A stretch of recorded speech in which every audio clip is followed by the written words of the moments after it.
بسم اللہ الرحمن الرحیم۔ اللہ تبارک و تعالیٰ کے نام سے شروع جو بڑا مہربان اور نہایت رحم کرنے والا ہے۔ ناظرین گرامی، آج کی ہماری ویڈیو کا موضوع ہے قصہ حضرت آدم علیہ السلام کے دو بیٹوں کا۔ آج کی ویڈیو میں بیان کریں گے کہ پہلا گناہ دنیا میں کس وجہ سے ہوا اور وہ کون سا ایسا گناہ تھا جو دنیا میں سب سے پہلے کیا گیا۔ حضرت آدم علیہ السلام کی زندگی میں ان کے دو بیٹوں حابیل اور قابیل کا ایک اہم واقعہ رونما ہوا۔ حضرت آدم علیہ السلام اور حضرت حوا علیہ السلام کو اللہ تعالیٰ نے اپنی قدرت سے پیدا فرمایا، پھر ان دونوں کے ملاپ سے نسل انسانی کی ابتدا فرمائی، جیسا کہ ارشاد باری تعالیٰ ہے: اے لوگو اپنے رب سے ڈرو جس نے تمہیں ایک جان سے پیدا کیا اور اسی میں سے اس کا جوڑا پیدا کیا، اور ان دونوں سے کثرت سے مرد و عورت پھیلا دیے۔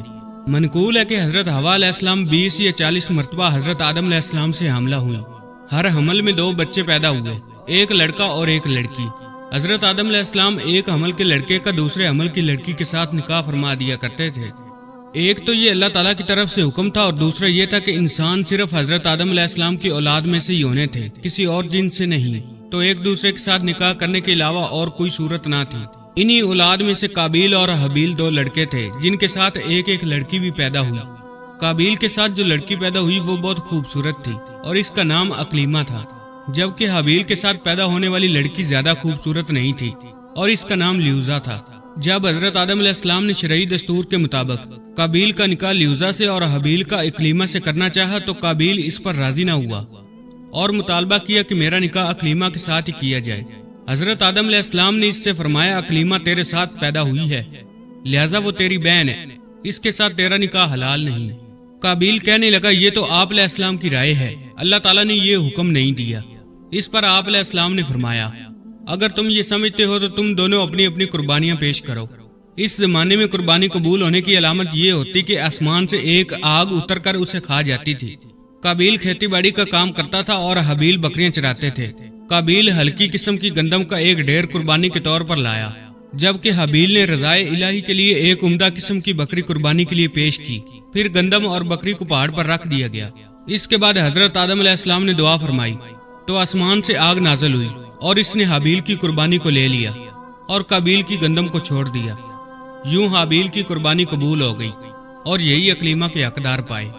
حابیل کی قربانی قبول ہونے پر قابیل کے دل میں بغض و حسد پیدا ہوا، اور جب حضرت آدم علیہ السلام حج کے لیے مکہ مکرمہ تشریف لے گئے تو قابیل نے حابیل سے کہا: میں تجھے قتل کر دوں گا۔ حابیل نے کہا: کیوں؟ قابیل نے کہا: اس لیے کہ تیری قربانی مقبول ہوئی اور میری قبول نہ ہوئی، اور اس طرح تو اقلیمہ کو مستحق ٹھہرا، لیکن اس میں میری ذلت ہے۔ حابیل نے جواب دیا کہ اللہ تعالیٰ صرف ڈرنے والوں کی قربانی قبول فرماتا ہے۔ حابیل کے اس قول کا یہ مطلب تھا کہ قربانی کو قبول کرنا اللہ عز و جل کا کام ہے، وہ متقی لوگوں کی قربانی قبول فرماتا ہے۔ تو متقی ہوتا تو تیری قربانی قبول ہوتی۔ اب اگر تیری قربانی قبول نہیں ہوئی تو یہ خود تیرے افعال کا نتیجہ ہے، اس میں میرا کیا قصور ہے؟ اگر تم مجھے قتل کرنے کے لیے میری طرف ہاتھ بڑھائے گا تو میں تجھے قتل کرنے کے لیے ایسا نہیں کروں گا، حالانکہ میں تجھ سے زیادہ قوی و توانا ہوں۔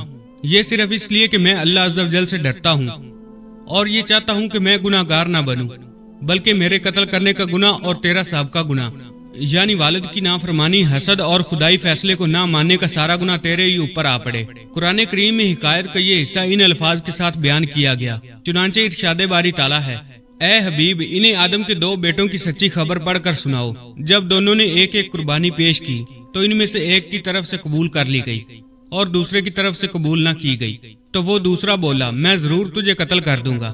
پہلے نے کہا: اللہ صرف ڈرنے والوں سے قبول فرماتا ہے، بے شک اگر تم مجھے قتل کرنے کے لیے میری طرف اپنا ہاتھ بڑھائے گا تو میں تجھے قتل کرنے کے لیے اپنا ہاتھ تیری طرف نہیں بڑھاؤں گا۔ میں اللہ سے ڈرتا ہوں جو سارے جہنوں کا مالک ہے۔ میں تو یہ چاہتا ہوں کہ میرا اور تیرا گناہ دونوں تیرے ہی اوپر پڑ جائیں، تو دوزخی ہو جائے، اور ظلم کرنے والوں کی یہی سزا ہے۔ حابیل کی خوف خدا پر مشتمل اس تمام گفتگو کے بعد قابیل اپنی شہوت کی تسکین کے لیے نفس امارہ کے شر کا شکار ہو کر اپنے بھائی کو قتل کرنے کے ارادے پر ڈٹا رہا، اور بالآخر قابیل نے حابیل کو کسی طریقے سے قتل کر دیا اور یوں دنیا و آخرت کا خسارہ اٹھایا۔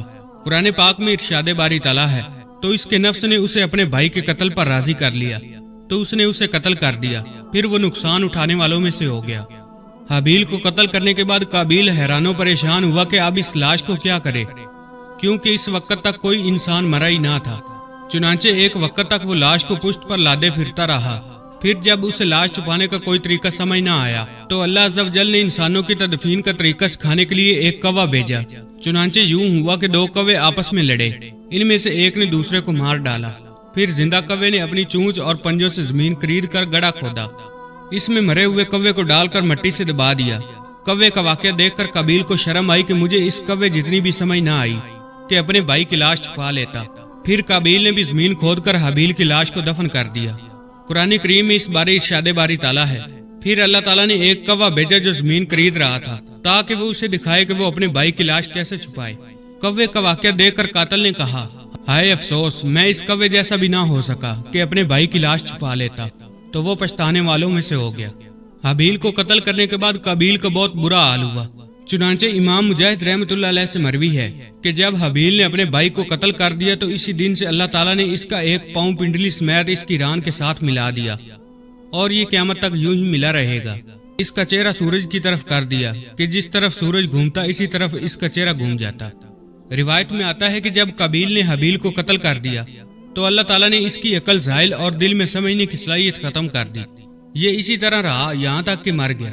قابیل کا اخروی عذاب بھی بہت سخت ہوگا، جیسا کہ حضرت عبداللہ رضی اللہ تعالیٰ عنہ سے روایت ہے۔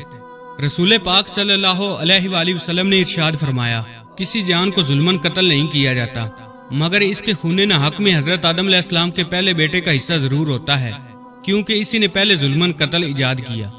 اس سے معلوم ہوا کہ قیامت کے دن قابیل کو قتل کے گناہ کی سزا ملے گی، اور ان قاتلین کے گناہ قتل کی سزا بھی ملے گی جو قیامت تک کسی کو نہ حق قتل کر کے جان سے ماریں گے۔ حضرت آدم علیہ السلام کی شریعت میں سگی بہن سے نکاح جائز تھا، جبکہ ہماری شریعت میں حرام ہے، جیسا کہ ارشاد باری تعالیٰ ہے، تم پر حرام کر دی گئی تمہاری مائیں اور تمہاری بیٹیاں اور تمہاری بہنیں۔ ناظرین اکرامی، یہ تھی آج کی ہماری ویڈیو پسند آئے تو چینل کو سبسکرائب کیجئے گا اور ویڈیو کو شیئر کیجئے گا۔ اللہ پاک ہمیں ہر قسم کے گناہوں سے بچنے کی توفیق عطا فرمائے۔